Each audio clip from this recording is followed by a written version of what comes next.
God necessarily self-sufficient and independent? I don't like that necessarily. So that means, is it by choice then? You're trying to. Let me help you out then. Is God independent by choice?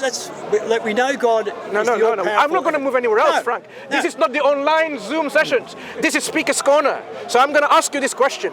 If you are open for it, we have a discussion. Otherwise, ma'as-salama. So because you want to have a discussion... When you say necessarily, you're trying to make your logic apply rules to God. I will explain. And I'm saying I'm not going to do that. No, I will explain.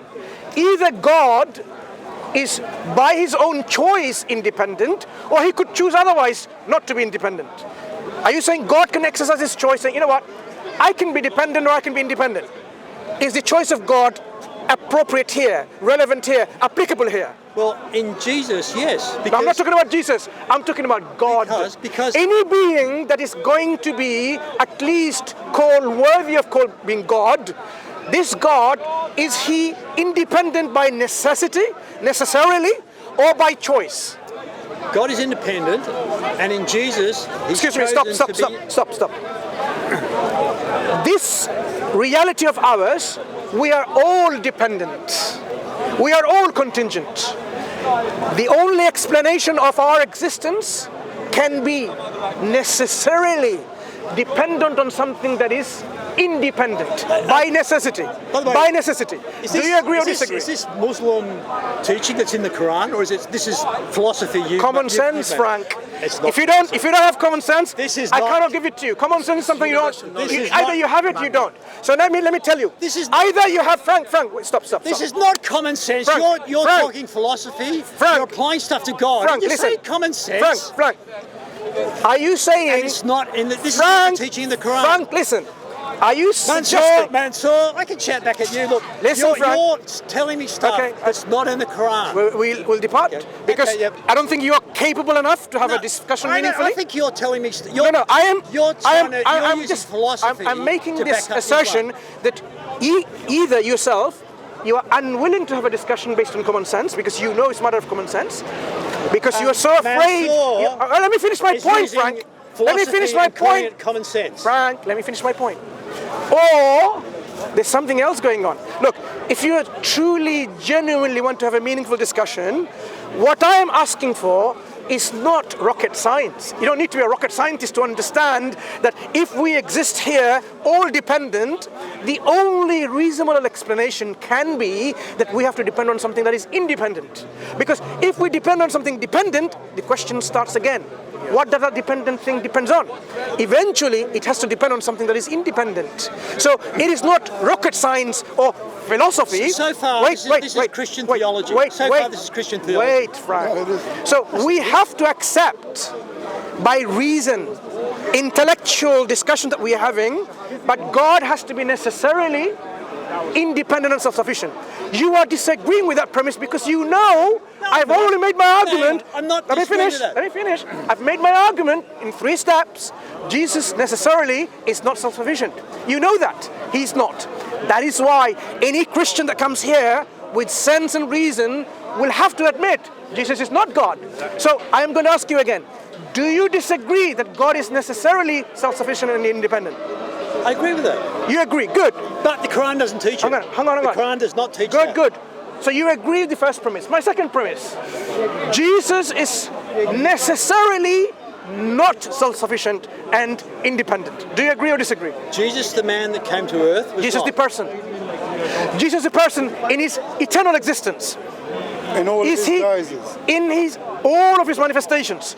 Is he necessarily independent or dependent? Self-sufficient or not self-sufficient? I say he is not independent, he's not self-sufficient by necessarily. Do you agree or disagree? I don't disagree with that at all. I don't agree with that at all. Why? Because I think you have no idea what Jesus is before he came on earth. So now you're saying you've seen Jesus on earth. So let's now talk about it. So Jesus, before the earth was created, he is independent and self-sufficient. That means he doesn't need the Father or the Son even to be in existence for Jesus to be there. He's part of the one existence. Hear me out.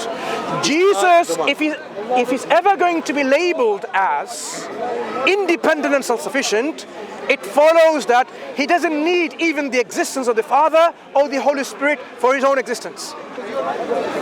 Is that right? No, because then you're teaching polytheism. Hang on. You're teaching polytheism. Frank, are you telling me? He's getting it. Frank, are you now telling me Jesus is dependent on the Father for his existence?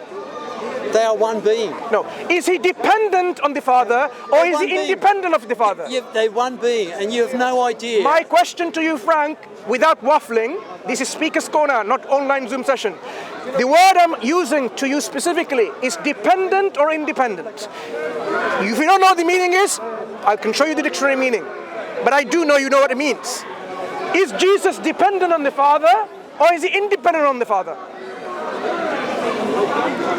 Jesus is the man on earth. You cannot... Is he dependent on the Father or is he independent on the Father before he created the whole universe, according to you?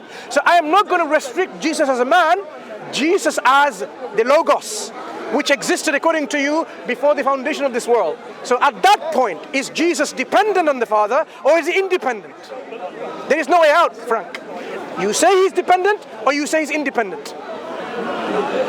Well, I can say he's not independent. So he's dependent. They're one being. So because he's not independent, so my premise is true. Then he's not God. Well done. You just proven my point. No, we haven't finished yet. We have. We haven't finished. What is there to discuss? If Jesus is not necessarily self-sufficient and independent, he cannot be God because God is necessarily self-sufficient and independent. Is the left hemisphere of my brain dependent on me? Listen, Jesus is not self-sufficient and independent. God is. Therefore, Jesus is not God. Is that rocket science to understand that? Is the left hemisphere? I'm not going to talk about your left hemisphere or right hemisphere. I have laid down my premises for my argument. If you don't know about this argument before, you learned it in Speaker's Corner today. Now, try... Mansur is preaching to himself. He thinks he's got a very good point here, but he's not answering the question. Neither are you. Is my left hemisphere... Jesus is not God because he's not self-sufficient. So you do accept that? Is the left hemisphere of my brain dependent on me? Who's you? Is the left hemisphere... Who's you? Huh? Who's you? What do you mean, who am I? Yeah, when you say dependent on you, who's you? Well, I'm just asking, yes or no? No, who is you? Me. Me who? You can see me. No, me who? Me the man, me the spirit, me the body? Let me use it. Is the left hemisphere of your brain dependent on you? Hold on. Dependent for what? Wait, just a sec. The left hemisphere of your brain. Yeah. Did you create it? No. Well, no. Then the analogy doesn't work. Right. Yeah? My brain... Did God create Jesus? No, they're one. Did he create Jesus? Huh? Did he create Jesus? They're one. Did God cause Jesus